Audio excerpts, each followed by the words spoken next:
Welcome to the Armani Talks YouTube channel, the #1 YouTube channel for you to level up your communication skills, learn the art of public speaking, social skills, and personal branding to take your message to the world. For today's episode, we're entering the world of public speaking, and I'm going to be talking about the Toastmasters Icebreaker speech.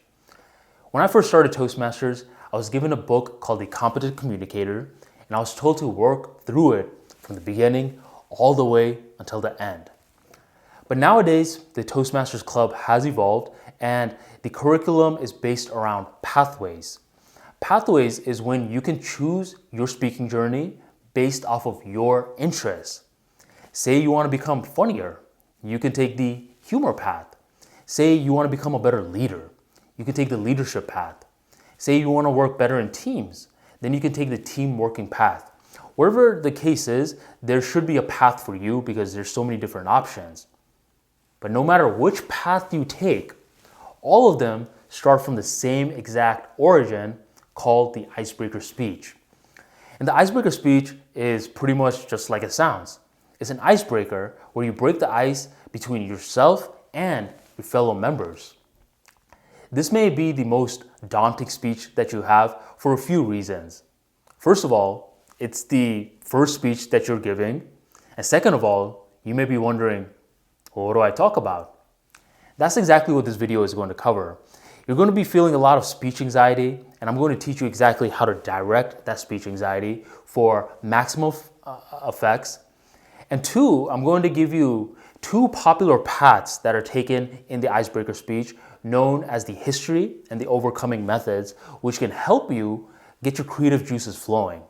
So if you're ready to start off your Toastmasters journey on a positive note, make sure you drop a like for me right on below. So like I was saying earlier, you're feeling a lot of speech anxiety. You are putting a lot of pressure on yourself and you feel as though others are putting a lot of pressure on you. Well, that statement is only half correct. You're putting a lot of pressure on yourself, but others, they're not putting that much pressure on you. Truth be told, they're not expecting that much from you because this is your first ever speech. And all the other members in the club, they've been in this position before. And trust me, they know how nerve-wracking it is. They feel proud that you've gotten on stage in the first place, and they're not expecting it to be the most polished speech out there. If you make mistakes, they're going to understand. And trust me, a lot of these vets, they have started off their journey on a very sloppy note, so they empathize. Now, with that being said, that's not to say that you should just half-ass it. Oh, others aren't caring? All right, well, I don't have to take this seriously. You should have a little bit of a competitive spirit. It doesn't hurt to win one of these ribbons. So that's where you start analyzing the pressure that you're putting on yourself. Now that you have perspective that others aren't putting that much pressure on you, you can use the pressure that you're feeling, the dissatisfaction that you're feeling, and use it as an outlet on your speech. All the dissatisfaction that you're feeling, it allows for creative energy. And once you get on stage, all the nerves that you're feeling, it allows you to add color behind your words so you're more animated on stage versus this boring person. So just keep that in mind. The only person putting pressure on you is you, but that's a good thing because it's creative energy which allows you to take it up a notch. Now with that being said, there are two paths that you can take, the history method and the overcoming method. Let's go through each one. The history method is when you take a walk down memory lane, talk about your childhood, the middle stages of your life, all the way up until what got you to this exact moment. What made you join Toastmasters and give this icebreaker speech? This moment is huge because you don't want to ramble too much. Because there's a lot of life experience that you had leading up to the icebreaker speech. So you don't want to focus on every single little detail, or you don't want to get on stage and just read your resume out loud. You want to extract 3 to 5 big moments from your life and find a way to sequence them in a beautiful way. And that's storytelling. This will allow the audience to get to know you on a much deeper level. And if you want some inspiration, you can look at my 4 haircuts video. That was my icebreaker speech where I followed the history method. And just a little summary of that video, I talk about 4 chapters of my life. Chapter 1 was when I was living in Bangladesh. Chapter 2 is when I moved to the US and I was struggling to learn the culture. Chapter 3 is when I went on to high school and I was having a rebellion phase. And Chapter 4 was when I was in university about to graduate.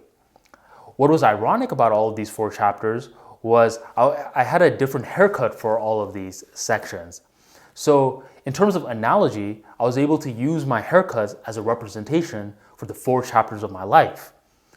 At the end of the speech, the audience got to know me better and I felt good because I felt as though I was heard. That's the first method. The second method is the overcoming method, and this is when you choose one major moment in your life where you had to overcome something. You talk about how everything was going well, then boom, you face the conflict, and then how you rise from the conflict. The first time I heard something like this was from this girl named Michelle, and she was roughly 22 at the time.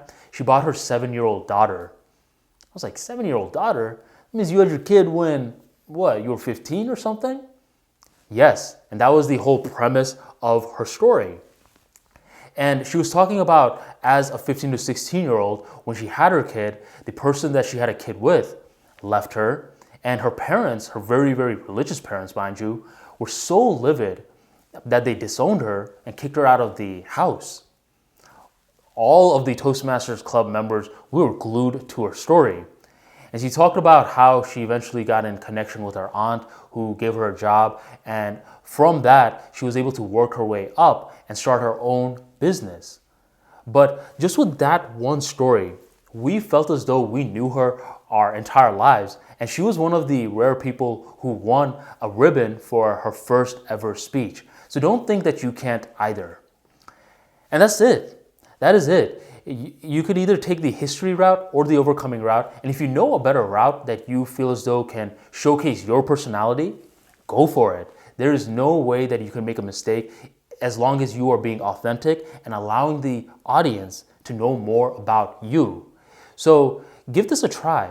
Give this a try because you are embarking on a new journey right now in the world of Toastmasters, which you will not regret. Public speaking is the #1 fear on the planet, and you are showing the courage to overcome it and showcase why you are a boss. If you want more public speaking insights and practical tips, make sure you check out the Armani Archives Public Speaking and Storytelling Edition. You can grab a copy in the description box right on below, and trust me, you will not regret it. Tons of short stories to get you right on track so you can get more insights like the one you got in this video today. Thank you for joining the Armani Talks YouTube channel. I'll catch you on the next episode.